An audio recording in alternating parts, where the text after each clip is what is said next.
अगर आपके घर में कुछ ना हो, कोई मशहूर हस्ती पास्टर आपके घर में आ जाए तो फिर क्या करेंगे?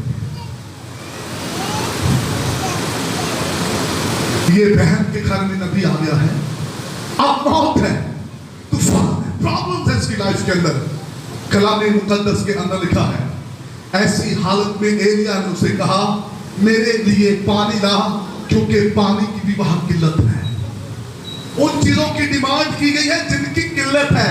मेरे साथ रहिएगा। जिन चीजों की क्या है जी? जी कलीसिया, जिन चीजों की क्या है?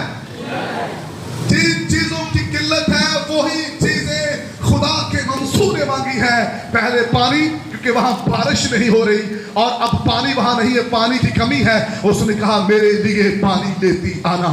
और फिर वहां अनाज की कमी है, उसने कहा मेरे लिए तू रोटी बना कर लाना। और फिर वो पलट कर देखती है और वो मर्दे खुदा से कहती है, तू जानता है कि मेरे पास सिर्फ एक मुट्ठी आटा है जो मैं और मेरा बच्चा खाएं। और उसके बाद वो अपने सामने किसको देख रही है? शाबाश, किसको देख रही है? इसका मतलब है कि एक वक्त के खाने के बाद मौत है। कोई जिंदगी के आसार नजर नहीं आ रहे, हर तरफ मौत है।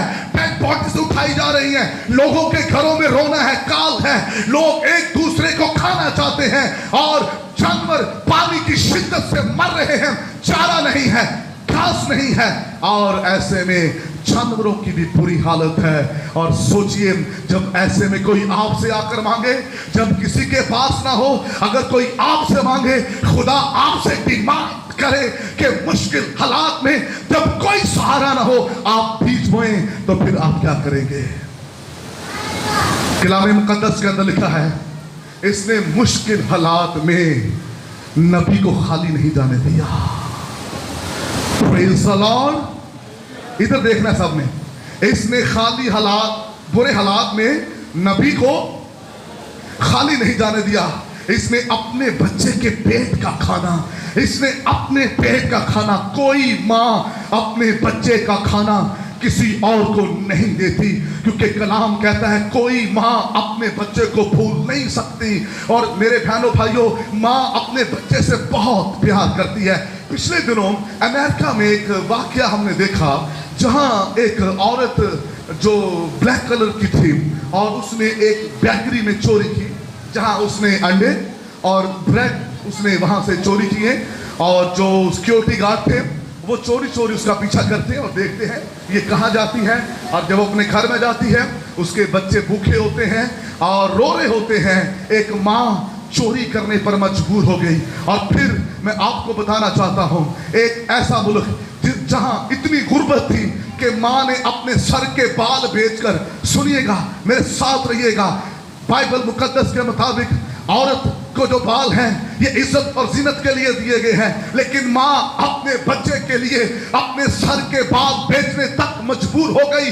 उसने अपने सर के बाल बेचकर, और मैंने उस स्टोरी को देखा कि इतना काल था, उसने अपने बालों को बेचकर उस औरत ने अपने बच्चों को एक वक्त का खाना खिलाया। यहां तो मौजूद है, यहां तो मौजूद है। एक मां चोरी कर रही है, एक मां अपने सर के बाल बेच रही है, लेकिन इस मां के पास तो रोटी भी है, पानी भी है। लेकिन जब नबी आ गया है, जब मैन ऑफ गॉड आ गया है, जब मंसूर आ गया है, जब रास्तबाज मर्दे खुदा आ गया है, इसने बेटे की परवाह नहीं की, इसने अपनी परवाह नहीं की, और जो कुछ इसके घर में था, कलाम मुकद्दस के अंदर लिखा है, इसने एलिया को पेश कर दिया। हालेलुया। हालात बड़े क्रिटिकल हैं, हालात अच्छे नहीं हैं। इन हालातों के अंदर उसने खुदा के खादिम को, नबी को, जो कुछ उसके पास था उसने पेश कर दिया। और कलाम खुदाबंदी के अंदर लिखा है, एलिया ने कहा जब तक काल रहेगा इस मुल्क में, तेरी कुप्पी में से ना तो तेल खत्म होगा और ना तेरी मट्टी में से आटा खत्म होगा। दूसरों के घरों में शायद चूल्हे जले ना जले, लेकिन तेरे घर में चलता रहेगा, इसलिए कि तूने अपने घर में नबी को उतारा है और नबी का कहना तूने मोड़ा नहीं है। जो कुछ मैंने मांगा तूने दिया है। याद रखिए, मुश्किल हालात में जो बीज बोते हैं, खुदा उनके लिए अपने आसमान को खोल देता है। हालेलुया। मेरे बहनों भाइयों, हम इस इंतजार में रहते हैं हमारे हालात अच्छे होंगे तो हम खुदा के लिए जरूर कुछ करेंगे। ऐसे हालात अच्छे नहीं होंगे। बुरे हालातों को अच्छा करने के लिए हमें देना होगा, हमें बीज बोना होगा, हमें कुछ करना होगा। अगर हम सीख बोएंगे तो फिर याद रखिए आप बड़ी कुदरत को देखेंगे। हम कितनी गुर्बत के नीचे जा रहे हैं और कई ऐसे मसीह जो गुर्बत की लकीर के भी नीचे जिंदगी गुजार रहे हैं। मेरे बहनों भाइयों, ये जो सपोर्ट का सिलसिला है ना, गरीबों को सपोर्ट, बाइबल के अंदर ऐसी तालीमें नहीं है कि ये बेवा है इसको सपोर्ट करें, ये यतीम को सपोर्ट करें। आप जब बाइबल मुकद्दस का मुताला करेंगे तो उस मुताले के अंदर आपको पता चलेगा खुदा बेवा को भी बाबरकत बनाना चाहता है, खुदा यतीम को भी बाबरकत बनाना चाहता है। कलाम मुकद्दस के अंदर एक बेवा है जिसके पास सिर्फ 2 धमड़ियां हैं। सुनिएगा, खुदा यीशु को एहसास होना चाहिए था। मरकस की अंजील में लिखा है यीशु हैकल के खजाना के बाहर बैठा हुआ था और यीशु मसीह देख रहा था। यीशु को कहना चाहिए था ऐ औरत तू रुक जा, तू तो बेवा है, हम तुझे और खजाने में से देते हैं, रुक जा। लेकिन यीशु ने उसकी मोहब्बत को बहने दिया, यीशु ने उसके बीच को हैकल के खजाना तक आने दिया। खुदा ये चाहता है बेवा हो गरीब हो वो दे ताकि उसके हालात तब्दील हो जाए। याद रखिए खुदा नहीं चाहता बेवा हो यतीम हो जो यीशु पर ईमान रखता हो। यीशु ये नहीं चाहता वो हाथ फैलाए, बल्कि कलाम खुदावंदी के अंदर लिखा है तू लेने वाला नहीं बल्कि देने वाला होगा। Hallelujah, hallelujah. अरे चर्च की जो बेवा है वो भी देने वाली है और ये भी बेवा है। एलिया को एहसास होना चाहिए था। आज तक कोई दौर होता ना तो लोग उनकी गल्ला कर करके मार देना ही ये पादरी तो अकल ही नहीं है, कार ते बेवा के घर जाकर मंगना पे इन बेवा को सपोर्ट करनी चाहिए। याद रखिए बाइबल हटकर है, दुनिया की किताबें कुछ और हैं, लेकिन बाइबल मुकद्दस का खुदा गरीब को अमीर बनाता है। हालेलुया। बेघर को घर देता है, बेसहारे को सहारा देता है, महफूज करता है, उठाता है, कमजोरी में जोर भरता है, वो किसी को गरीब नहीं रहने देता। अगर हम गरीब हैं, अगर हम गुर्बत के नीचे हैं, अगर बीमारियों के अंदर हैं, तो उसकी एक ही वजह है हम खुदा का पैसा खाते हैं। अगर ये औरत ये रोटी और ये पानी खुद ले लेती तो उसके बाद ये मर जाते। इसने मौत को जिंदगी में कैसे तब्दील किया? क्यों जी, कैसे तब्दील किया? शाबाश बोलिए। मैंने पहले कहा बहनों आपने मेरी तरफ देखना, आ जाए नहीं देखना कार क्यों हो रहा है। यहां जो हो रहा है वो आपके घर को बेहतर बनाएगा। Praise the Lord. यहां जो हो रहा है इस पर गौर कीजिए। उसने मुश्किल हालात में क्या किया? क्या किया? एक भाई थे, उसने कहा फादर साहब दुआ करें, मैंने 20,000 किसी से लेना है, वो मिलेगा तो उसमें से 5,000 मैं चर्च को दूंगा। दुआ की जनाब, पहले हाथ से 15,000 मिल गए, 5 रह गए। फिर आकर कहता है फादर साहब वो 15 तो मिल गया है, लेकिन जो मैंने चर्च के साथ वादा किया था वो भी रहता है। हम इतने नौसरबाज, इतने झूठे हैं कि हमें इस चीज का एहसास नहीं होता हम कर क्या रहे हैं और लश्करों के खुदा को धोखा दे रहे हैं। खुदा को हमारा सोना चांदी पैसा नहीं चाहिए। याद रखिए खुदा ये देखता है ये शख्स बुरे और अच्छे हालात में कितना कमिटेड है। अगर किसी पास्टर को, किसी ईमानदार को आजमाना हो, किसी दोस्त को, किसी रिश्तेदार को आजमाना हो, तो हमें पैसे से किसी को आजमा सकते हैं। अगर वो बुरे हालात में आपके साथ रुपए पैसे में खड़ा नहीं होता तो उसके रिश्तेदारी का पता चल जाता है वो आपका बहन भाई है या नहीं है। ऐसे ही जब आपके पास पैसा होता है खुदा देखता है ये ईमानदार है या नहीं है। जो थोड़े में दयानतदार होगा मैं उसे बहुत सी चीजों का क्या बना दूंगा? ओह, मैं उसे बहुत सी चीजों का।